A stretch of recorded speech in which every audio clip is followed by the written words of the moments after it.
पाकिस्तानी हजूम को ज़ुबैर शब्बीर का सलाम। मैं इस वक्त मौजूद हूँ बोल्टन मार्केट के इलाके खोड़ी गार्डन में। मेरे अकब में आप देख सकते हैं कि इस वक्त आड़ू का जूस जो है वो बड़ी ही ज़्यादा मकदार में यहाँ पर फ़रोख्त हो रहा है। और मेरे पीछे एक भाई खड़े हुए हैं, वो भी आड़ू का जूस पीने के लिए आए हैं और इनका यही कहना है कि ये बहुत ही ज़्यादा मुफीद होता है। जी जी, थैंक यू भैया, आप कितने अरसे से इस जूस को पी रहे हैं? यार मैं पिछले 2-3 साल से पी रहा हूँ। कैसा जूस बनाते हैं? बहुत अच्छा है माशाल्लाह, बहुत अच्छा है माशाल्लाह, और गुड है माशाल्लाह। बिल्कुल भाई, ये आप देख सकते हैं कि यहाँ पर लोगों का रश लगा हुआ है और बहुत बड़ी तादाद में लोग जो है वो यहाँ पर जूस पीने के लिए आए हैं। और यहाँ पर देखिए कुछ लोग जो है वो जूस पी रहे हैं। भाई, आपको ये जूस कैसा लगता है? कब से पी रहे हैं? बहुत मजे का भाई, 25 साल हो गए ये पीते।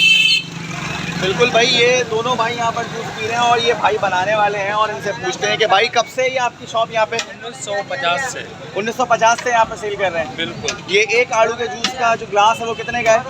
60 रुपए का एक गिलास है। और मुख्तलिफ औकात में क्या आड़ू ही बेचते हैं या सिर्फ? नहीं, कभी आड़ू, कभी अंगूर, कभी अनार, कभी मौसम्बी, कभी फालसा। इसका सीजन के हिसाब से चलता रहता आपका कोई मसाला कोई अलग सा होता है या फिर? है। मसाला हम लोग खुद बनाते हैं अलग से, आई सब बनाते हैं, नमक तो शुरू से वही बनाते हैं। तो कोई उसका कोई टोटका किसी को बताएंगे नहीं? सॉरी।